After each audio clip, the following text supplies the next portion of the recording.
Hey, what is up, everybody? This is Cam Jennings coming at you on behalf of EpicConversions.com. Today, I want to talk to you about critical distance. Before I get into this topic, let me just remind you, be sure to get over to EpicConversions.com, sign up for my free newsletter if you resonate with this video at all, or any of these videos. I like to think I put my best free content out by email.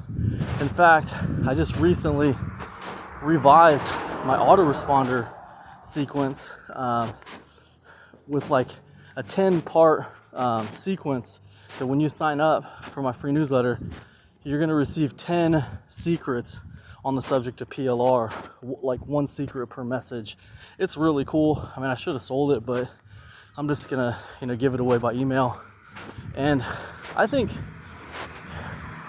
honestly, probably most people won't respect it or appreciate it because it is free. But, maybe you can prove me wrong, I don't know. We'll see. It's at EpicConversions.com. If you get something out of it and you actually use it and take action and do something with it, email me and let me know. I'd love to hear about it. Anyways, today we're talking about critical distance. Well, critical distance is a concept that I learned from my mother many years ago. And the concept basically is essentially you have a problem you're trying to solve. You're unable to find a solution for it. So what you do is you take a step away from it for a little while. Maybe that's a day, maybe that's a week, maybe that's even as long as like a month or something. Maybe it's as short as a couple hours stepping away from it. The point is, you tangibly step away from it for a period of time. The idea behind it, then when you come back to it, you'll be able to approach it with a fresh brain and you'll be able to come up with a solution that you didn't think of before. Has that ever happened to you before? I'm sure it probably has. You've been working on something, couldn't figure out an answer, stepped away from it, went to eat lunch or something, and then when you came back, boom, you saw it through fresh eyes and you found an answer. That's critical distance. So the idea behind this is that, like, when you step away from the problem, your subconscious continues to work on that problem, even though your conscious mind has moved on. So then, when you come back to the problem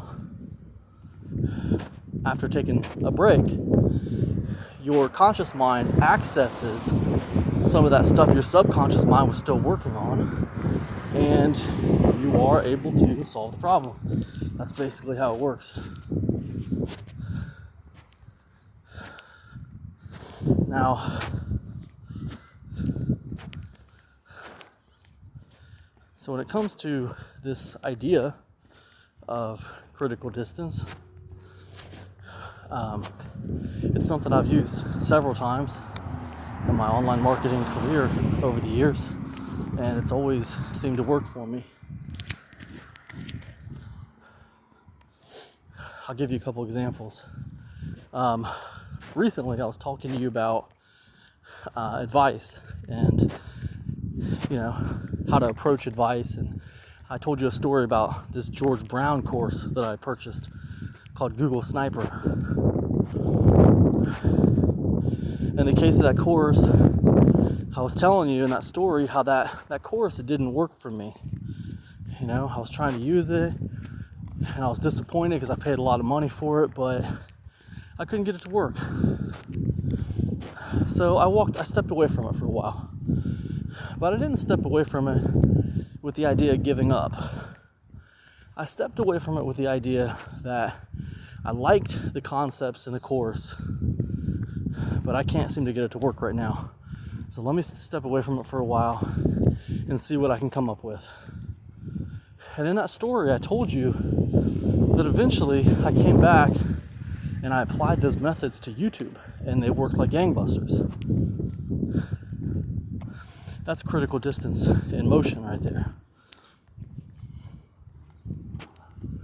Another example of this would be, a few years ago, I did this podcast, it's called the epicconversions.com podcast. And, I think I did like 100 episodes of it. And I put a lot of time into it. And I didn't feel like it did as well as it should have done. And I felt like I was kind of taking a loss on it. But it really bothered me to take a loss on it. So I took some time away from it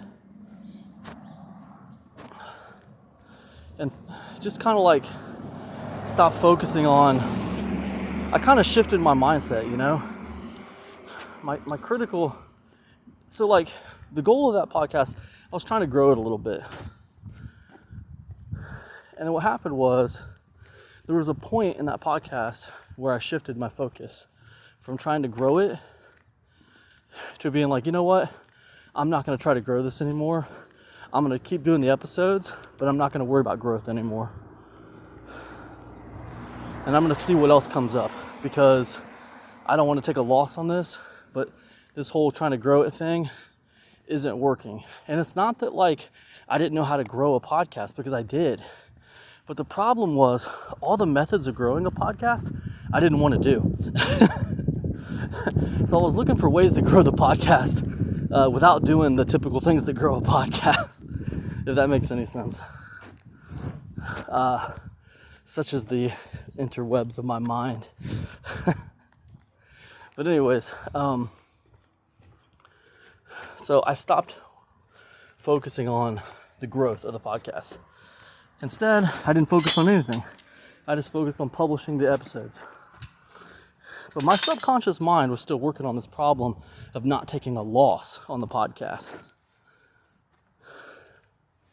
So anyways, by the time I wrapped that podcast up with the 100 episodes, I already knew what I was going to be doing.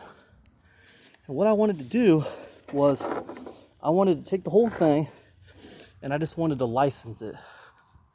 And that's what I did. I called it Guru in a Box.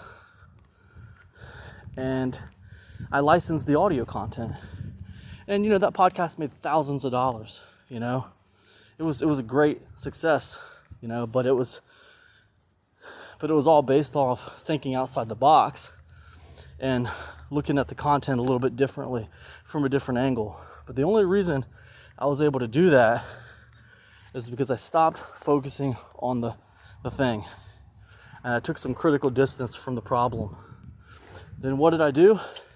I figured out that my problem really wasn't growth. My problem was taking a loss. Didn't want to take a loss. Once I figured that out, I started thinking about how to not take a loss.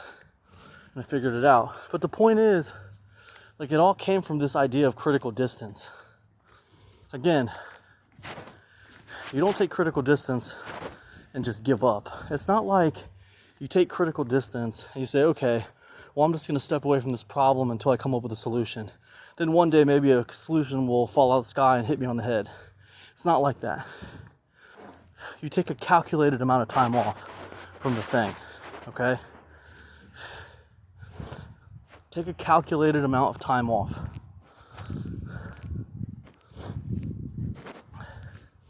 Say, okay, I'm going to take a week away from this, and I'm going to come back to it, and I'm going to see if I can come up with something then. Because the thing is, with the critical distance thing, it's like your conscious mind accesses what your subconscious mind has been working on. So when you walk away from it for a week or for, a couple hours or whatever it is, when you come back to it, your conscious mind is going to be able to access some of that subconscious thought that you've been having. You just didn't know you were having it because it was subconscious. Anyways, whatever. I'm not a psychologist. I'm just trying to explain it the best I know how. I don't really know why it works. I'm just theorizing here. The point is, critical distance is something that's worked for me time and time again. I could give you 100 different examples of this working for me. And if you're having a problem right now, you can't figure out a way around it, this could be a way you might be able to solve it. So anyways, hope that's helpful to you. If this video resonates with you at all, be sure to get over to epicconversions.com. Sign up for my free newsletter. I like to think I put my best free content out by email. Also, you know what? If you're still watching this video right now and you haven't left me a comment or you haven't thumbs up my video, shame on you, man. Shame on you. If you like these videos, you gotta engage with them. They don't stay going if nobody engages with my stuff. That's all I got. I'll see you. Peace.